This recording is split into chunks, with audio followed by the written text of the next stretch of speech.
Hello everyone, আজকে চলে এসেছি আমি নতুন একটি হেয়ার রেমেডি নিয়ে।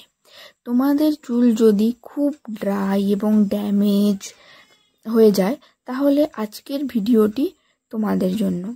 তো অবশ্যই শেষ পর্যন্ত দেখবে এবং ভালো লাগলে লাইক, কমেন্ট এবং সাবস্ক্রাইব করবে। তো চলো শুরু করি।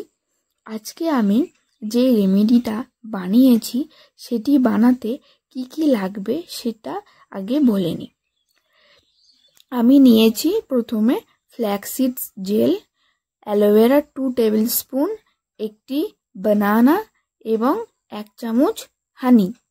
এই 4টি ইনগ্রেডিয়েন্টসকে আমি মিক্সারে একটু ব্লেন্ড করে নিয়েছি। আমার হেয়ার লেন্থ অনুযায়ী আমি সব ইনগ্রেডিয়েন্টস নিয়েছি। তোমরা তোমাদের হেয়ার লেন্থ অনুযায়ী কম বেশি নিতে পারো। এটি হেয়ারে অ্যাপ্লাই করার আগে তোমরা ভালো করে হেয়ারটাকে কম করে নেবে, তাতে চুলে কোনো রকম জট পাকার সম্ভাবনা থাকবে না। তারপর অ্যাপ্লাই করা হয়ে গেলে 30 থেকে 40 মিনিট রেখে দেবে, তারপর শ্যাম্পু করে নেবে। এটি তোমরা মাসে 1 থেকে 2 বার করতে পারো, তারপর তোমরা এর পার্থক্য বুঝতে পারবে। আমি শ্যাম্পু করার পর দেখো আমার চুলটা কতটা সিল্কি এবং শাইনি হয়ে গেছে।